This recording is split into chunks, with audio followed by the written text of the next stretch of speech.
Hello everyone and welcome to another episode of Erongo Talk. My name is Leandria Low and today we join you from secondary school Duine here in Walvis Bay. Now as usual, I bring you the latest news, the weather and tides, and then for our interview we chat to Elke Lang about Namib High School's annual raffle competition. So please don't go anywhere, we'll be right back after this.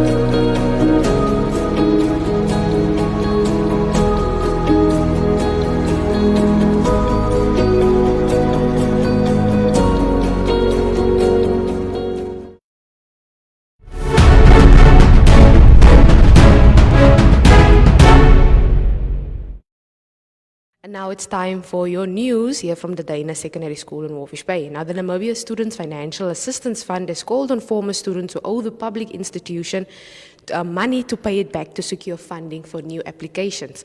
Now, according to an article in the Namibian dated 26 June, NSFAF is targeting more than 130,000 debt defaulters.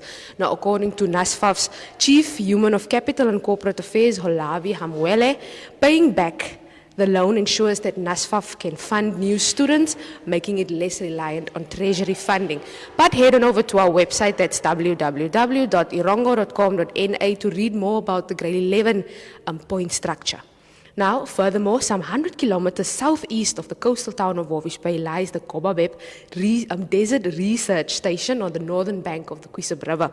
In one of its latest studies, Eileen Ambanjwa, a student associate, is using remote sensing to monitor photosynthesis in Namibia's distinct lichen community.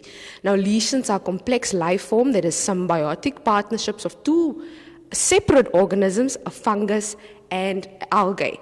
Now, Nambanjwa's research, titled Biodiversity Monitoring Using Drone Technology for Monitoring Lichen Responses to Fog, will provide a low-impact method for monitoring lichen flora and lead to better conservation strategies, identifying in particularly where surface traffic on foot or in vehicles should be avoided.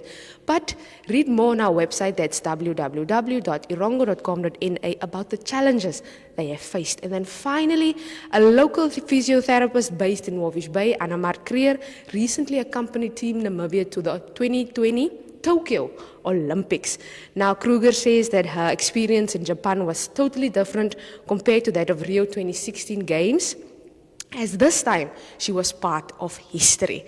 But she tells an epic story about being tested every day for COVID-19, providing her services to Team Namibia, and then finally she says that she's going to focus on her practice and her colleagues instead of the next big thing. But head on over to our website, that's www.erongo.com.na, that's www.erongo.com.na, to read so much more on this and what's also happening here in the Erongo region.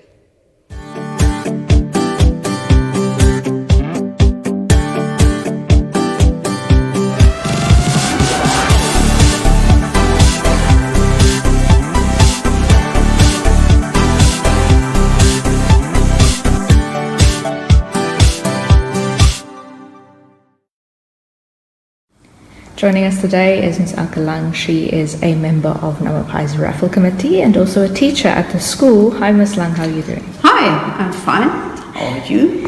I'm doing well. So, Ms. Lang, can you tell us a little bit more about Namib High's annual raffle? When did it start? What are your aims with the raffle? You know, we actually started this raffle as an idea, as extra beside the bazaar. With the bazaar, you have got a huge effort with all the stalls and everything, but the outcome is very low. The raffle is a much easier fundraiser.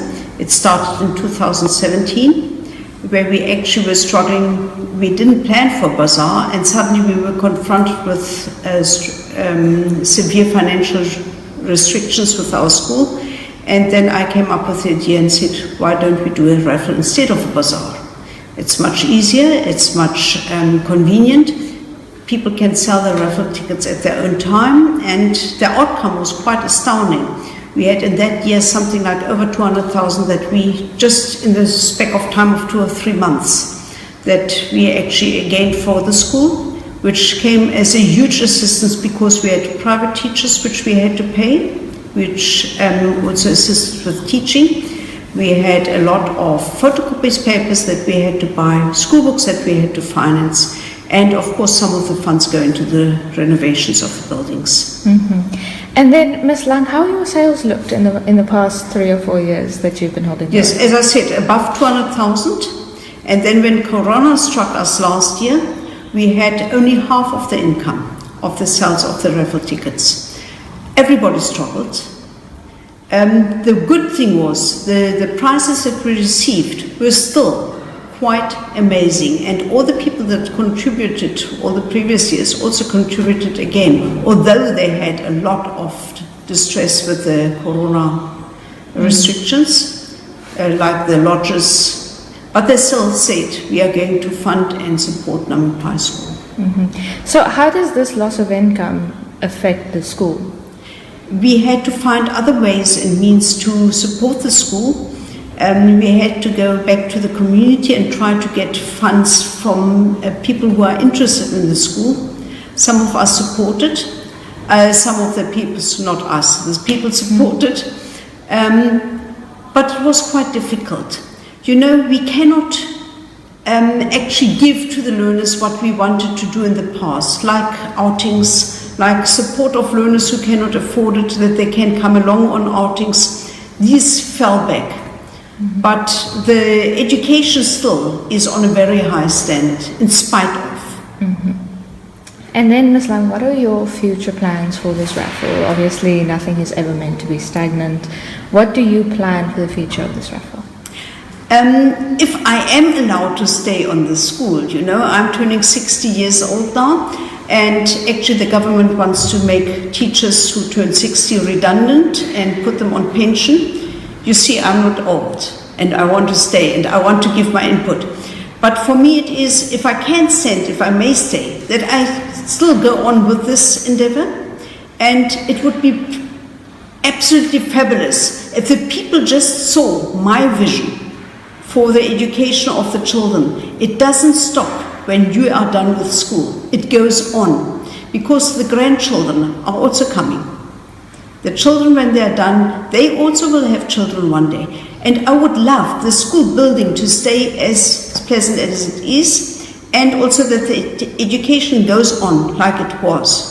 So that they actually can say, we were here, we are proud of what we gained at this school, and we want our children to come back to this school and actually continue with the tradition of having excellent education. That's my vision. Yes. And then, Mrs. Lang, the school building itself is a national heritage monument. Could you tell us a little bit about the history of the school building? The school was built in 1930. The original first part of the school was built. In the 1950s, the 2 side sections here, East and West building, was contributed. And then in the 1980s, just before and after independence, we had this new building constructed here. It is an old building. It has got a lot of changes, also name changes. It was once a gymnasium, then it was Deutsche Oberschule Swakopmund, then it changed after independence when we abolished all the nationalities. We became Namib High School. There are a lot of people who are actually connected to the school. And people who are actually, they still come to visit. The old learners have got their parties here. But because it's a heritage building, we've got major problems of restorations, because it must all go according to the heritage regulations. We cannot change anything. We cannot just repair the roofs. With that, we've got a lot of challenges. But we endeavor next year to have our roofs repaired. There are donations coming in, I cannot say too much about it now, but there are endeavors that next year we hopefully start really with renovating the roof. And when we finish the top, then we can go down to the lower levels. Okay, that's wonderful. And then lastly, Ms. Lang. And get the information there. They can also donate into the school funds with a reference to raffle tickets, and then we will write out the raffle tickets for them, so that they are entered into the draw. Or with parents or children of the school, of course. Okay, and how much is a raffle ticket going to cost them? $50. $50. And we never change the price. Okay. But we change the prices. They are very good. So tell us a little bit about the prizes available this year. There are lodge prizes available. Windhoek Textiles is a huge supporter of our raffle tickets. Windhoek Textiles in Windhoek, of our raffles every year.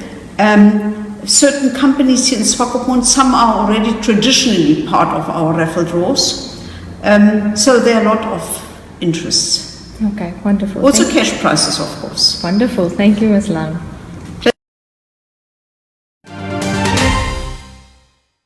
Do you have any messages that you want to tell our nation, like from your firm's point of view? Something you want to say celebrating this day?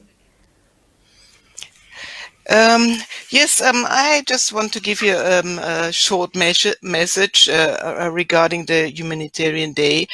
Well, this year's Humanitarian Day highlights the human cost arising from the climate crisis. Namibia is on the front line of this worldwide threat to humanity, and having already started to experience severe droughts and flooding within the last years, many people have been left without access to enough food, as just to mention one consequence of this climate crisis, and probably painting a worrying picture for the decades to come. Nevertheless, the Humanitarian Day shall also serve as an occasion to remember the power that people have in helping others when they come together. Whilst it might be difficult there, it is still a hope if all Namibian works towards adapting for the future crisis. Well, the Konrad Adenauer Stiftung, through its ongoing efforts and networks, together with its partners and stakeholders, continues worldwide to promote human rights, justice, solidarity, good governance, peace, equality, and sustainability. So this is our contribution as Konrad Adenauer Foundation to this specific day. But as I said, we should always remember this day, not only on this specific day, but throughout the year, while the challenging to the society is huge, especially now with the COVID pandemic and the impact on poverty and reduce of economic power. So there are a lot of challenge to face regarding also the climate changes that happens and that affecting the rural areas mainly. So this will be our contribution within our activities, and also to continue networking together in order to shape a better Namibia.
my name is Luna Andenge and I'll be giving you ways on how to study for your tests and for your exams.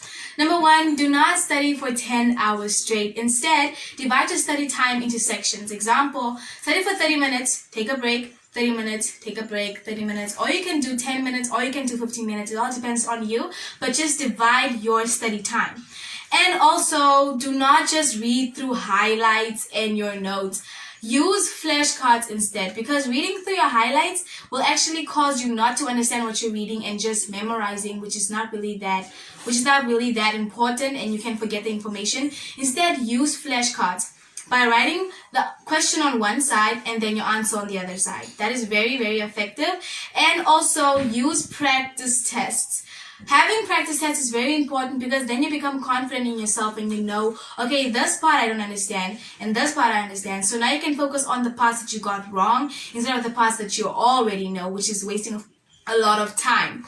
Okay, so having an area where you study also can be very beneficial, because then you don't have to stand up to go and get water. You don't have to stand up to go and get a pencil, to look for an eraser. You don't have to move around a lot. So if you have a study area, you are equipped with whatever you need. Everything that you need is there. So there's no reason for you to stand up unless you are using the bathroom. But that's besides the point.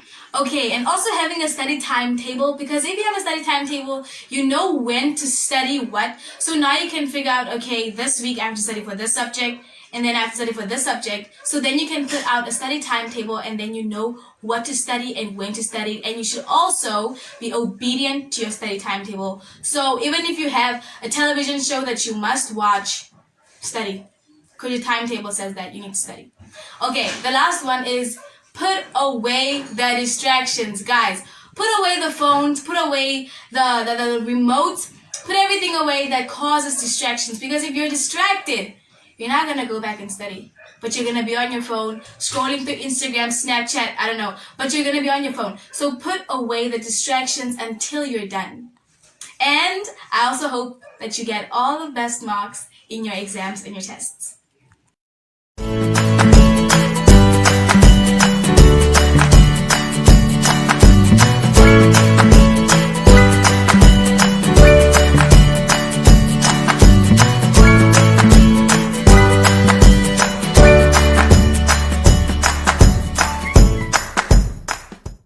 And now it's time for your weather and tides for all the major towns here in the Erongo region.